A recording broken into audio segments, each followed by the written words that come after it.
Willie D. Live. What's up, family? Will Smith's former assistant and best friend did an interview with Tasha K and pretty much aired Will out. And for his troubles, he was dragged all over the internet.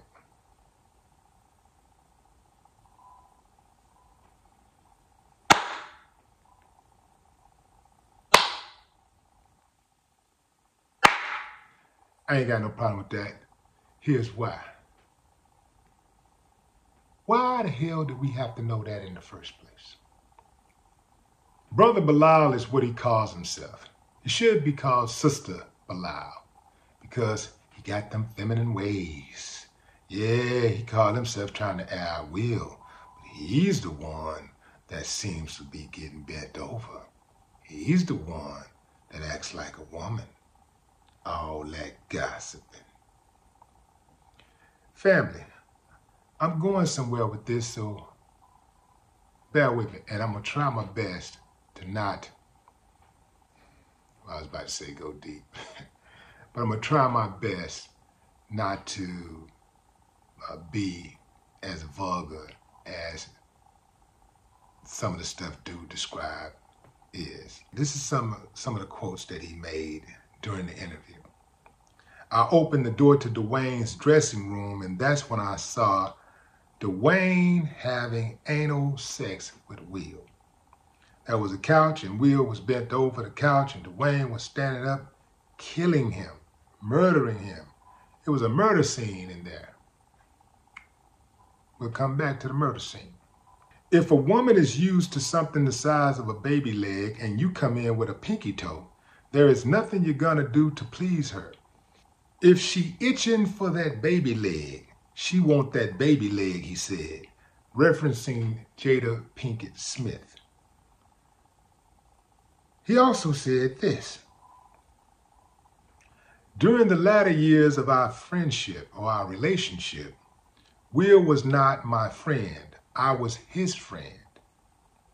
I can tell you what goes on inside. Everybody else is just speculation. He said that regarding Will and Dwayne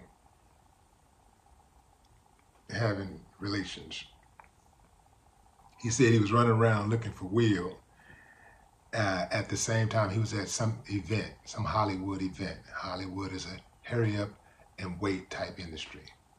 I can vouch to that. He said that he was running around looking for Will and he couldn't find him. At the same time, he was holding Dwayne down. So he's looking everywhere for him. His phone is going off.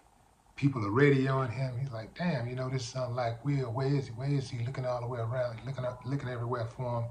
He finally approaches Dwayne's trailer, sticks the key in, opens the door, and he sees Dwayne and Will doing whatever, right? This guy sounds like a disgruntled employee. Things didn't work out with Will like he wanted them to, and he couldn't wait to go running his mouth about Will Smith's business. And I don't know what the truth is. I really don't give a damn, because I didn't need that information. Y'all didn't need the information, but it's out there, so we're talking about it.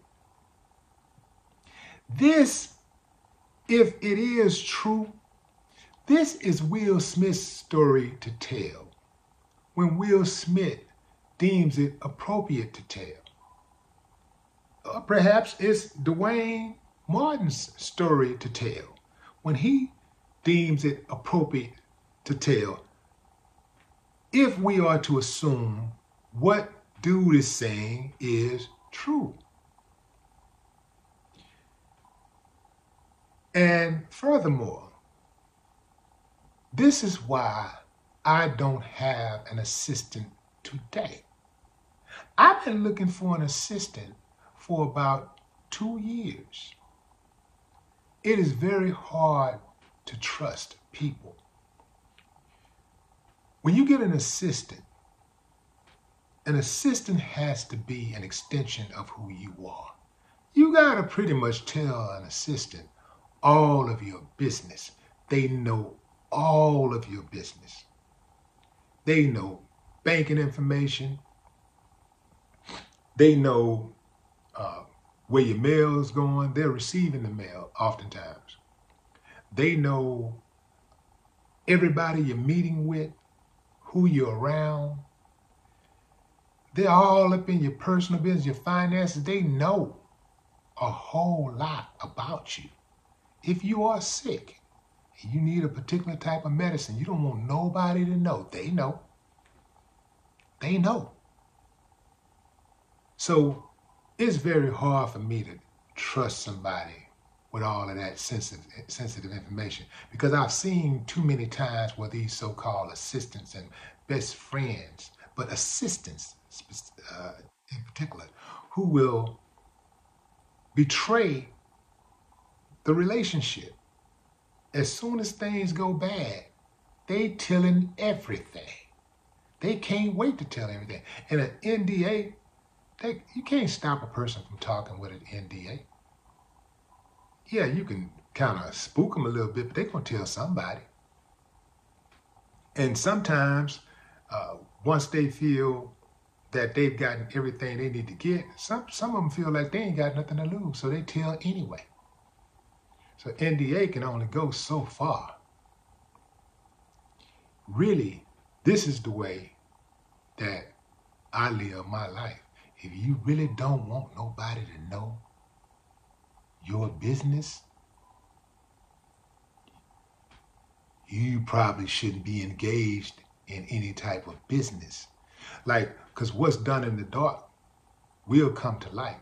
So however you live your life, whatever you're doing, just know that it's a chance that it's going to come to light.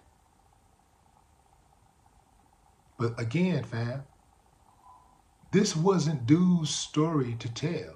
This was Will's story to tell. And I'm going to tell you something else.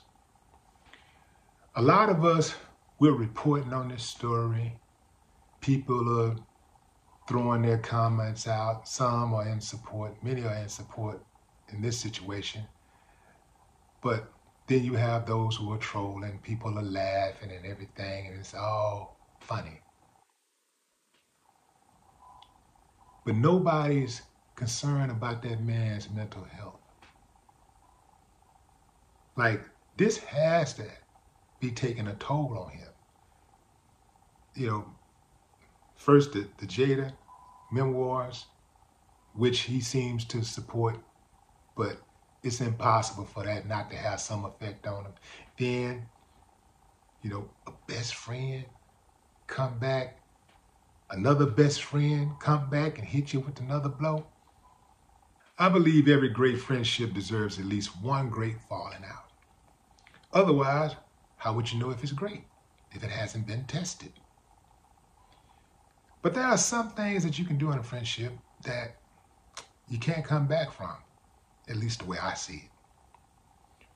When someone tells your business, your private business, or they talk behind your back, that is a malicious attack on your character.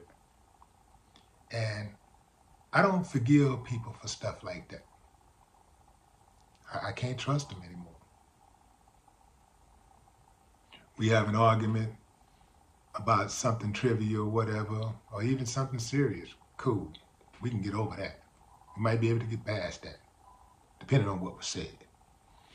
But telling somebody business in detail, talking behind their back, oh no, can't get past that one. I wish Will Smith well. I hope that that man can get his life together and recover from this and move on. As for the so-called best friend, the assistant, maybe he'll sell a whole bunch of books, maybe not. I know one thing, with friends like Brother Bilal, Nobody needs enemies. No more talk.